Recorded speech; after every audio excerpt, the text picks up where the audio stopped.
यहाँ आने की अपनी सहमत थी और आकर हमारे इस कार्यक्रम को एक गरिमा में उपस्थिति प्रदान की। हम आपके आभारी हैं और टीम प्रधानमंत्री कार्यालय के लिए आप सबकी एक बार तालियां चाहूंगा, स्वागत करेंगे।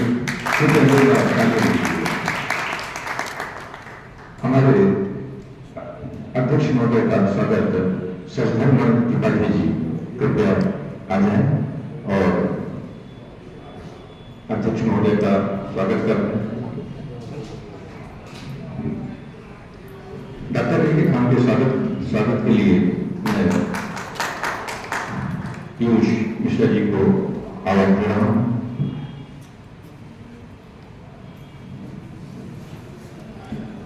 हमारे मनोज श्रीवास्तव जी के स्वागत के लिए मैं आवाज दे रहा हूं। हमारी महादेवी जी हैं योगा की जो टीचर हैं, तो पुष्प गुच्छ से उनका स्वागत करते हैं। और डॉक्टर वीएम त्रिपाठी जो कि पेंटियम पॉइंट ऑफ कॉलेज के डायरेक्टर हैं और यहाँ के कार्यकारिणी के सदस्य भी हैं, उनका स्वागत भी पीयूष मिश्रा जी करेंगे। गुरु महोदय का पुष्प गुच्छ से स्वागत करने के लिए मैं एक बार फिर से सीमा मैडम से आग्रह करूंगा कि हमारे गुरु महोदय का पुष्प गुच्छ से नारी शक्ति द्वारा सम्मान होना बहुत ही आवश्यक है।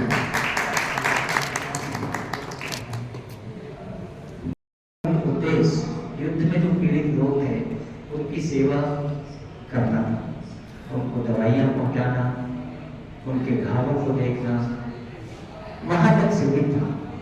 लेकिन समय के साथ में रेड क्रॉस ने अपने स्वरूप को बदला और समय के साथ में उसने गति बदली।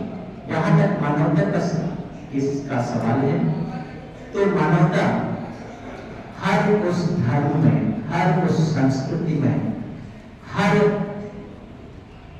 उस भूगोल में, विश्व के हर एक हिस्से में उस संस्कृति के नींव के रूप में विद्यमान है। जो नींव के रूप में यदि कोई धर्म विद्यमान है तो वह मानवता है, जिसके स्वरूप में ना कोई धर्म दिखाई देता है, दिखाई देती है, ना कोई स्वरूप दिखाई देता है। बड़ा आश्चर्य है, लेकिन वह सबकी नींव के रूप में हमेशा हर धर्म के अंदर और हर जाति के अंदर मौजूद रहता है। वह एक ही नाम है, मानवता। और उस मानवता को लेकर के चलने वाले यदि आज के समय पर जो संगठन है, वह संगठन है रेड क्रॉस सोसाइटी। वह निरंतर है। यदि सत्य है, निष्ठा है, परोपकार है, ये जीवन मूल्य है। ये मूल्य आप कहीं भी चले जाइए, किसी भी, चाहे ईसाई धर्म में चले जाइए, चाहे इस्लाम में चले जाइए, सनातन धर्म में तो है ही, लेकिन उसकी नींव में आप देखेंगे तो मानवता जरूर। और इस मानवता को यदि देखना है तो आप देखेंगे कि हम अभी जब आपस में बात करते हैं तो ये इस जाति का है, ये उस जाति का है, इस तरह की बातों में हम मशगूल रहते हैं। यह इस धर्म का है, इसने ये किया, उसने वो किया, और इस तरह की गपशप करते हुए अपने जीवन का अधिकांश समय आप यदि उसको पहचानने की कोशिश करेंगे तो आप देखेंगे कि आपके जीवन का 80% समय केवल इस तरह की फिजूल बातों में चला जाता है, जिनका जीवन के लिए कोई औचित्य नहीं है। लेकिन यदि आप देखेंगे कि यहाँ पर भूकंप आ जाए, अभी 1997 में भूकंप जबलपुर में आया था 6.3 रेक्टर स्केल का। नेपाल में 2015 में भूकंप आया था जिसमें लाखों जाने गई। सीरिया में 2011 से युद्ध चल रहा है अचानक, जिसमें करोड़ों लोग आज तक मर चुके हैं।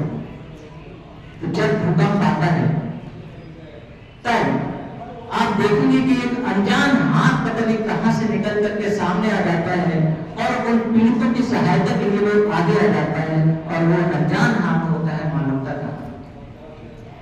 वो लोग फिर ये नहीं देखते कि यह किस धर्म का है, ये भूकंप में पीड़ित है, घर के नीचे दब गया है, किसी पत्थर के नीचे दब गया है, तो सबसे पहले हमारे बीच के वो लोग दौड़ करके लोग मानव कहलाती हैं, जो पीड़ा को समझते हैं, वो जा करके उसको पहले बाहर निकालने का काम करेंगे, उसको ले जा करके अस्पताल ले कुमार कुलरिया जी यहाँ पर उपस्थित हैं। ये विभिन्न प्रकार की उपाधियों से सम्मानित हैं। आपके जो एकेडमिक कैरियर रहा है, उस कैरियर में शुरू से अंत तक थ्रू आउट आप प्रथम श्रेणी में रहे। कभी आप जीवन में द्वितीय श्रेणी में आपने कभी देखा ही नहीं कि तृतीय श्रेणी होती क्या है। उच्च शिक्षा शैक्षिक परिषद ये मध्य प्रदेश शासन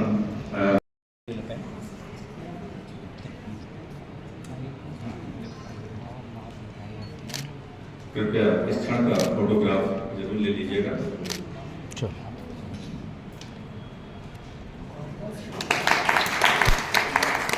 धन्यवाद। आपकी प्रियंका मिश्रा जी, जिनकी ड्रेस से ही लग रहा है कि वो अभी स्कूली या कॉलेज की छात्रा है, कॉलेज की छात्रा है।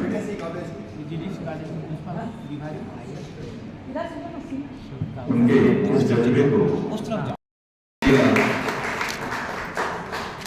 और इस क्षण को चिरस्थायी बनाने के लिए हमारे आफ्ताब जी और संदीप जड़िया जी, आप भी कृपया मंच पर आ जाइए और इस क्षण को आप कैमरे में ले लीजिए ताकि ये चिरस्थायी बन सके। हल्का पटेल, चलो इधर बस कम से कम उत्साहवर्धन के लिए इनकी तालियां बजाते रहें। योगा करिए, चाहूँगा ताकि आपका उत्साहवर्धन हो और हमारे अन्य लोग भी रूप से सम्मानित होते हैं। हाथ लगा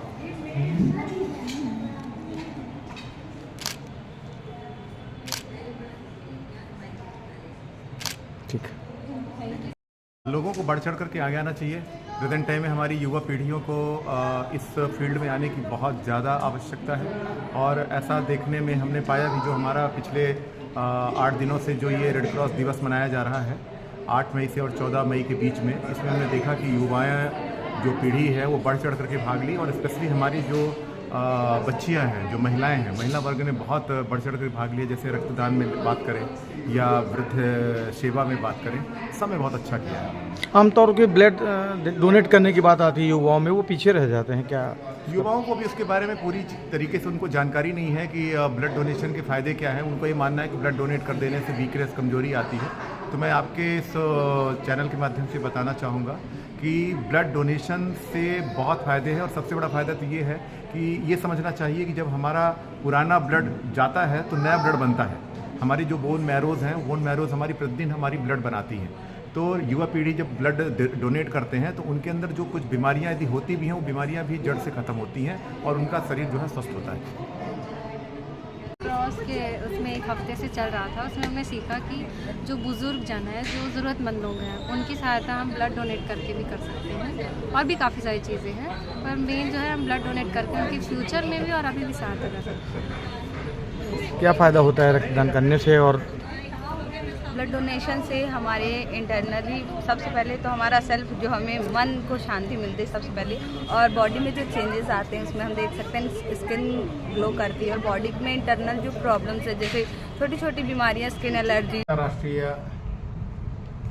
रेड क्रॉस दिवस के उपलक्ष्य में 8 मई से 14 मई तक सेवा सप्ताह पूरे विश्व में आयोजित हुआ। उसी संदर्भ में भारतीय रेड क्रॉस सोसाइटी रीवा ने भी अपने कार्यक्रमों का संयोजन एवं संपादन किया। इस क्षेत्र में रक्तदान, नशा मुक्ति, विभिन्न महाविद्यालयों में छात्र छात्राओं के बीच में जागरूकता अभियान और आज समापन दिवस की वेला में अवधेश प्रताप सिंह विश्वविद्यालय के माननीय कुलगुरु डॉक्टर राजेंद्र कुमार कोनरिया जी के मुख्य आतिथ्य में एक संगोष्ठी का आयोजन हुआ, जिस संगोष्ठी का मुख्य थीम मानवता के पक्ष में था। मानवता के पक्ष में भारतीय रेड क्रॉस सोसाइटी अपनी स्थापना काल से ही रही है और आज भी उस संदर्भ में विभिन्न आयामों में सेवा के क्षेत्र में ऐसे निःशक्त, दिव्यांग और पीड़ित जनों के बीच में अपना कार्य कर रही है। आज भी उसी कार्यक्रम के संदर्भ में कार्यक्रम का संपादन महाराज रघुराज सभागार पितामह सदन में हुआ।